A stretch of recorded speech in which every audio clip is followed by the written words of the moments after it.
going on, guys? Welcome back to the channel. Sorry it's been a while. Been super busy with Stick Shift the World, and well, the racing season's finally over. And if you guys been following it, you saw that we went out there and we broke a couple world records, and it's awesome. But now it's the off season, so that means I get to finish my streetcar project, which is the Evo. So it's been down a little while because I've been wanting to do an FP Red upgrade on the car, and I'm going to tell you just a short story of what happened, what's been taking so long, but I'm going to kind of show you what we got going on. So for those who've been following along, this is an 04, and it's got a if you can see it down there, Cosworth head, Cosworth bottom, 2.0, everything's done to it, and I managed to score a lightly used FP Red from a dude in Puerto Rico. He gave me a killer deal on it. It's awesome turbo. It's got very low miles, and we're just swapping out what was a Evo 9 turbo. So it's good shape. It's just seen better days and tapped out. I mean, it's just the car. When I had bought it, the owner had a 64 forward-facing kit on it. So the car's set up to make a lot of power, and the Evo 9 turbo is just not going to do it. So it was running out of steam.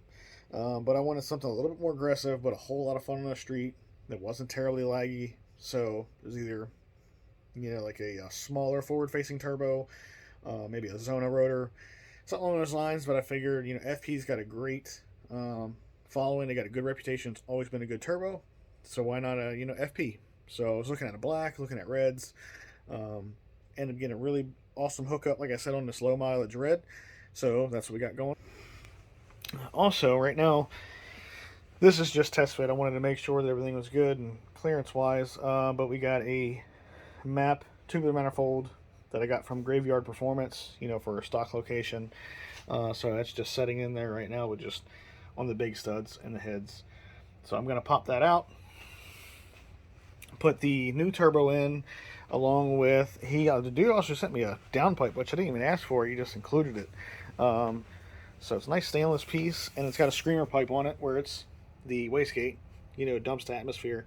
So that'll be nice and loud. So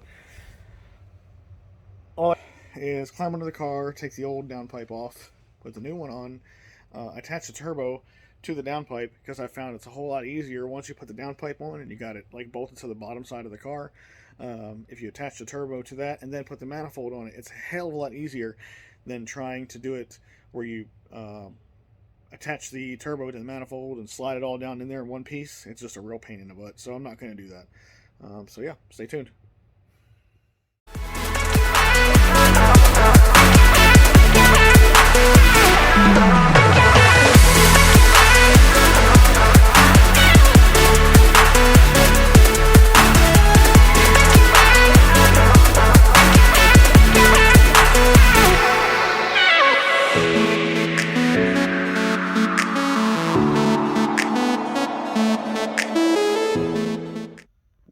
So we got the downpipes out.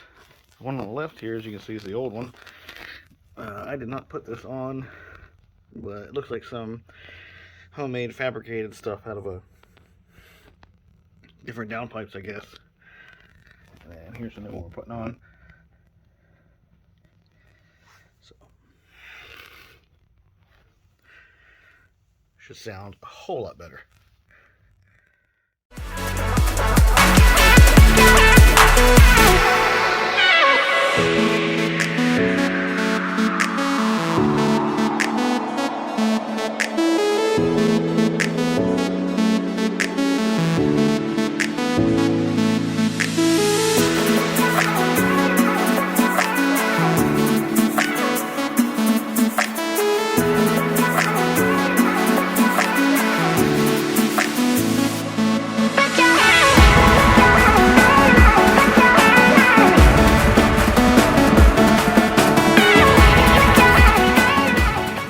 Okay, so the crossbars, there's one here and one down there.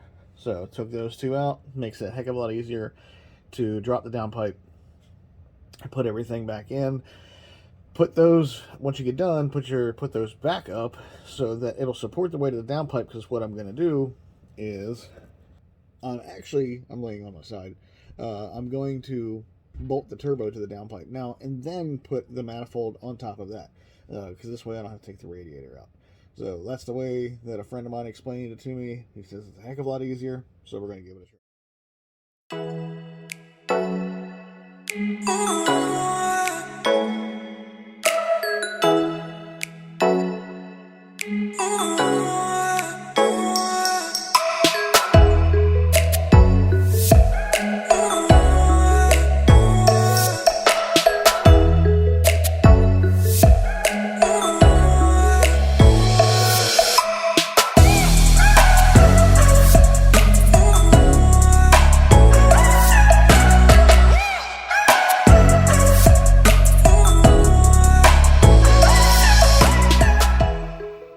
Okay, so what I did was I took and I swapped over all the stuff from the Evo 9 Turbo, the coolant lines and the oil drain, and then put them on the FP Red.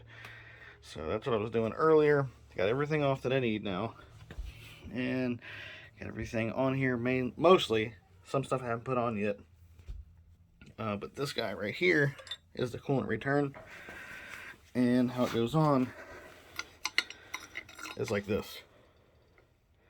And on the factory turbo, there is a boss right here that is specifically meant for that to attach to. So what I'm going to do is I'm actually just going to cut that little tab off, because it's going to drive me nuts every time I look in the engine bay and I see that and it's not attached to anything. But just so you're wondering, you need Evo 9 lines, not Evo 8, Evo 9 lines. And then from an oil feed line, I am using the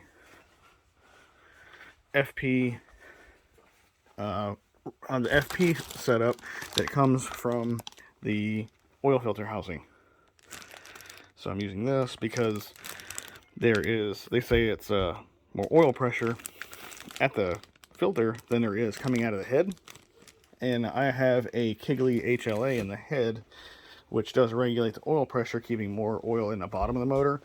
Some people say that the oil feed from here is it affects that. I don't know if it's true or not, but I don't want to take a chance. So save yourself the headache. A FP setup that comes from the oil filter housing. Well, guys, we had to continue to day 2, but we are now finished. So got everything in. You really didn't miss anything, but I will cover, the stuff I did yesterday, just so you can see it and show you some things that I had to do while I'm waiting for one of my parts to come in. So what I did not know, which I should have expected, is, but if you're going to install the stock replacement turbo manifold, just so you know, this runner here is awfully close to the radiator hose. I mean, awfully close. So what you can do is get a radiator from like an Evo 4 through 7, I believe it is, and it puts the filler neck, or not the filler neck, but it puts the inlet, moves it over here, so then you got a straight shot and you got to worry about that. But for now, because I checked and they're like 8 weeks out on a radiator, so I just got some DEI heat wrap for the radiator hose, and then I also got some Kevlar heat wrap for that runner, and I figure that should be enough to keep it from possibly damaging the rotor, which I don't think that it will. That stuff's pretty good. So in the meantime, this should hold up. So everything's in, turbo's all mounted up, fit in there nice and neat. Had to get a new coupler here. I think it was a 3-inch to a 3-inch to 3 1/4 inch coupler to make that fit to the engine intake tube, recirculated blow-off valve. It's still in a MAF, so it's in there. I already started it up. Now, just so you know, when you do a turbo swap and you put all new oil feed lines and stuff like that, it's a good idea to disconnect the coils, and just like as if you with a new motor, you want to prime it with oil first. So disconnect the coils. I ran the engine, not ran it, but started it, went like 3 cycles and held the key for a little bit to build up oil pressure, get oil to the turbo. So once we do that, then fire it up. So started it up and it sounds freaking amazing, especially with that open screamer pipe. So what I'm going to do is I'm going to crawl up underneath and I'm going to show you how to, if you get the FP oil feed lines, I'm going to show you how to install that. So first thing, they give you a block off, which goes here. So you're going to take the old banjo bolt out and then put this one in there with a new copper fitting. And then you can kind of see it. There it is, right there. So that is the oil feed, if I can get to focus, going to the top of the turbo. And of course it comes with new copper crush washers. So slide under the car.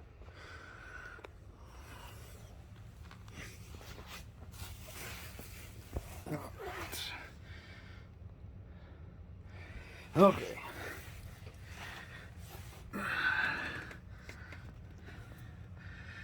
So on your oil filter housing, you have right here is there's a threaded bung. It's got Loctite on it, so you're gonna have to pop that out, and then you'll put the fitting in there, and then thread on your lines. It comes with two lines, one with a pretty much like 180 degree turn back, which is that one.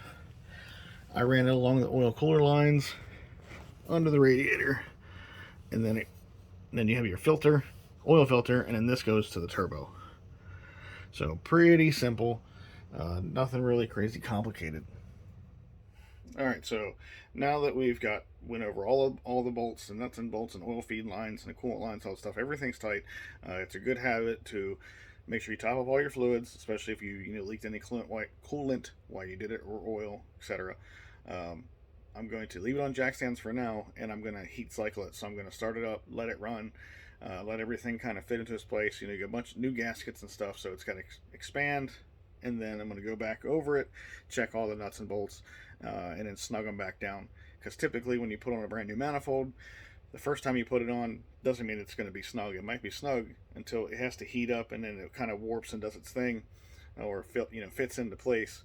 And you may end up having a few loose bolts, and then you don't realize it, and then you blow out a gasket. So I'm going to go ahead and fire it up, let it run.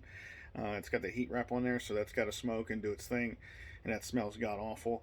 But yeah, let's get to it.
Car's only got 91,000 miles on the chassis, but built motor, and previous owner says roughly about 15,000 miles on that motor.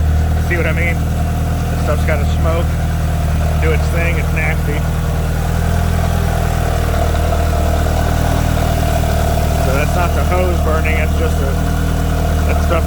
This is all brand new, so there's oil and fingerprints and brake clean. I sprayed it all down and wiped it down. It's all got to get clean. So I'm gonna let it run a little bit longer.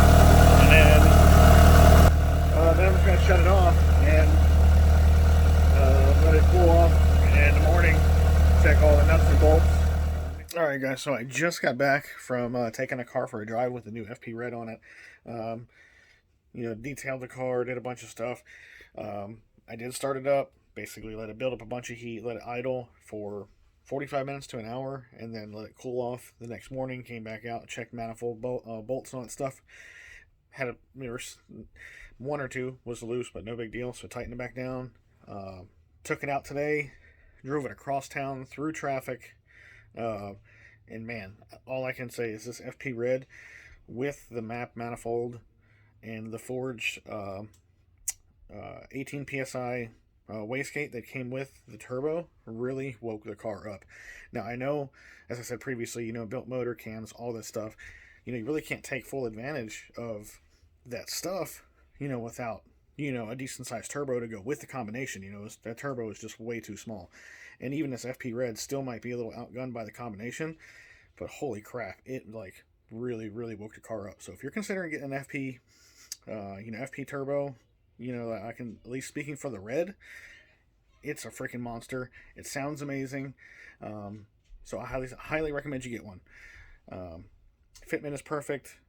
I mean, the boost comes on practically instantly. Now granted, I do have cams and I got a ported head, so that does make a difference, but there's virtually no lag. As soon as I got into it, it was all there, and man, it's just a rocket. It feels so good. So yeah, I hope you guys enjoy the video. If you're looking at installing an FP turbo, highly recommend you do it. Pretty much simple process. Just take your time, do it right, get the oil feed line kit, spend the money. I know Mitsubishi guys like to be cheap, and it comes in this industry, and that's what Mitsubishi guys are known for, is being penny pinchers. But spend the money.